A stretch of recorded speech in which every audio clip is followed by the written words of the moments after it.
With Uma and Jazz leading the crew through the jungle, Kiang and Kaden protecting the rear, Vara is safely... Okay, well, what happened to my Infinity Defiance series that I was making? Well, long story short, I lost all my footage for the Mission 3. All my work got lost with a collapsing of a hard drive, so that's kind of what happened there. I also just lost a lot of the motivation to be able to keep going on with it, as it took so long to make episodes and I had so many more missions to do that I didn't think I could actually seriously finish it. So for the future, I think I'm going to be doing one-shots. So Aristeia might be something I do in the future, and I would really love to give Infinity a go as well. However, I did still have some footage left over from what I did work on, so I really would like to share that with you now. I hope you enjoy it, but this is the last video footage of Infinity Defiance for the foreseeable future. Enjoy. The crew enter the facility, and right ahead of them, Trisha is in the hands of two Shasvasti Cadmus. However, it was clear the Shasvasti were not expecting the intrusion, and it caught them off guard. Trishala takes the opportunity to get out of the way and leave the aliens open for the Defiance crew to engage freely. To help make the crew more effective, Jazz engages her Geist aid and focuses Kiang and Uma. Just outside of the room at the door stands the Charantid, ready to bring its heavy machine gun to bear. Jazz turns her attention to it and runs her spotlight program to put the targeted state on the creature. This will give the crew a better chance to damage the Charantid. As her remote Billy has been upgraded with the remote presence ability, Jazz deploys him in preparation to send the plucky bot to help her hack consoles remotely. But as there are still many hostiles in the vicinity, she keeps him by her side. The Cadmus now leap into action, and the first starts hacking Kiang. The offensive hack doesn't damage Kiang in any way, but it does leave him stunned. The second cyber attack turns out to be equally ineffective, and even allows Kiang to shake off the stunned effect. Seeing that they are outnumbered, the Cadmus retreats from the crew of the Defiance and takes cover by the Charantid. The remaining Cadmus ignores the team and takes aim at Trishala.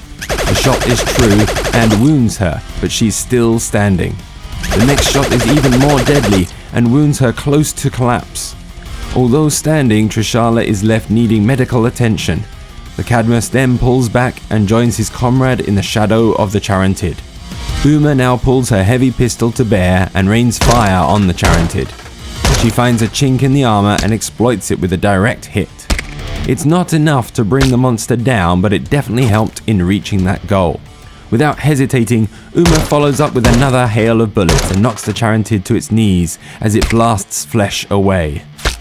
The Charantid rises back up from its knees and pulls its HMG round to open fire onto Uma. Thanks to her fast reflexes and armor, the attack wounds her, but not as much as it might have done.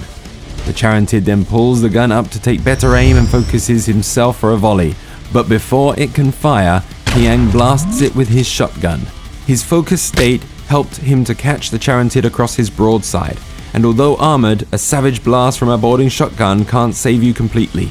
His second shot, however, misses and the Charantid gets a reprieve. Not much of one though, as Kaden now charges at it and attacks with his rippers, wounding it more, but not quite putting it down yet. Kaden then slips past the Charantid and closes on one of the Cadmus. With the Charantid close to death, Uma puts it into her sights and blasts the monster with her heavy pistol. She hits it with full force, and the Charantid roars in frustration as it pulls away from the fracas to regenerate its wounds. As the creature escapes to safety, the Shasvasti double their efforts, and the call of distant alien voices can be heard echoing down the halls. With the knowledge that more enemies are coming, and with it the possibility of explosives being used against them, Uma separates herself from the rest of the crew and positions herself ready for combat close to the room's entrance. Just as Uma gets in position, the ground by her rumbles and a great pod emerges from the floor. Fearing the proximity of the pod, Uma signals to the rest of the crew to keep back. Trishana comes to her senses and, in support of the crew of the Defiance, comes around to get in range of the seed embryo. She opens fire with her pistol and the impact bursts through the pod, injuring the alien inside. It climbs out as the pod falls away and screams in frustration and pain. In no time at all, another seed embryo emerges, this time by Trishana. Without hesitation, Kiang takes aim with his shotgun at the seed soldier by Uma and hits the creature with a direct hit, splashing Uma in gore and killing the alien immediately. Wiping the ooze from her face with her wrist, Uma cocks her guns and prepares to continue the fight as Kiang comes and joins her. After retreating to regenerate from the previous assault, the Charantid comes back into the fight and pulls its HMG to bear against Kaidan. The torrent of fire sprays the corridor, but thanks to Kaidan's agility, he avoids most of the shots and only gets clipped. As Kaidan evades away from the Charantid, he puts his full force into an attack into the Cadmus's flank. The Cadmus was able to see the attack coming, and although it tries to block it, still takes a knife to its side. Kaidan then jumps away from the Cadmus, putting his back to the wall. The Cadmus turns its attention back on Kiang and attempts to hack him. Kiang manages to hold off the attack with his firewall, but some of the attack breaks through, surging his body with electricity. The Cadmus then focuses himself. The second Cadmus moves around to bring Kiang into view and attempts to hack him. After the initial hack, it leaves a breach in his firewall, and this second attack hurts him more. Now that Billy has the remote ability that allows Jazz to hack from his position, he runs forward, getting the rest of the crew in range. Jazz then uses Billy's forward position to run Geist Aid and focus Kiang and Uma. Jazz then runs the spotlight program on the remaining seed soldier, causing it to become targeted. Suddenly, there is a rumble through the facility, and the sound of creatures running and clawing between the walls can be heard. More Shazvasti join the fight as a Jaith comes tearing through the facility, ready to bring its arms to bear. Alright, thank you. If you stayed on to watch all of that, thanks so very, very much. That's awesome of you. I've got a little bit of a bonus thing here of another little project I was doing. I was making an Aristeia video, and I'm afraid the recording of the actual game was lost, so I can't actually make this particular episode. But this gives you a taste of what I'm thinking of doing with the Aristeia series. Please let me know what you think and enjoy. Thank you very much. My name is Final Boss. I'm Vince McMahogany. And this is Aristeia.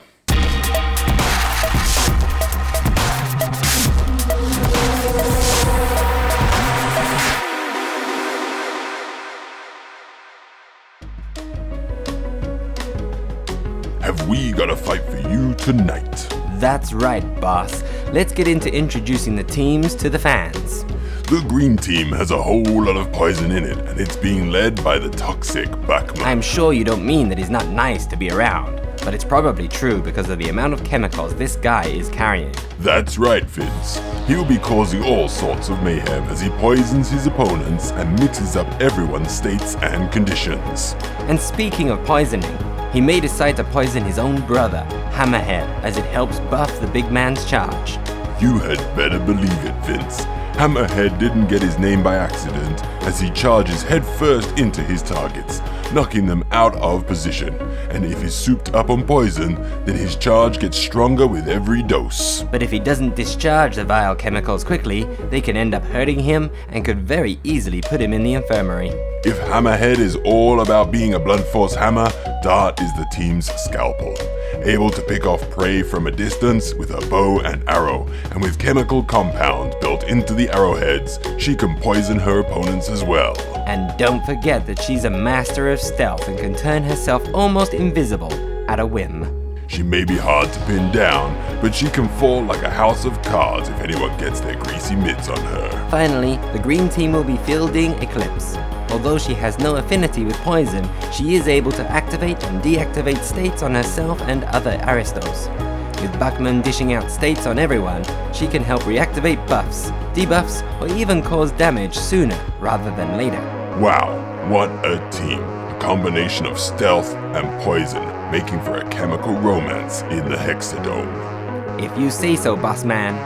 My name isn't Bossman. Let's take a look at the orange team, bringing the fire and flames. They are headed up by Father Mendoza, who's going to be dishing out burning damage to anyone who gets close, and healing his team whenever they get into hot water. But you know what they say, where there's fire, there's gonna be a lot of smoke. And that is where Cosmo comes in. Not only can this robot drum smoke like there's no tomorrow, but he can charge across the Hexadome with unerring speed. And he will be quickly followed by Fiddler, riding her jackpots for maneuverability. But that is not all. She can deploy the remotes and make defensive turrets around the Hexadome, ready to spray a hail of bullets on the green team if they're not careful. Those are some impressive Aristos for sure, but let's not forget Lei Gong, who can speed skate across the Hexadome. Not only is he fast, but he packs a punch with that shoulder-mounted cannon on his back. Is there nothing that Yujing Innovation cannot accomplish? What can I say? I'm excited. How about you, big guy? I will take that as a resounding oh yeah! Let's talk about the scenario, Vince. Alright then. Well, folks, we got an exciting match for you with a game of Assault. The rules are simple. Take control of the active scoring zone with more Aristos than your opponent by the end of the round. The team with the most Aristos in the scoring zone at the end of a round scores 2 points. 3 if there's no opponent in the zone, mind. That's right. If both teams have equal numbers in the zone, then both teams score a point.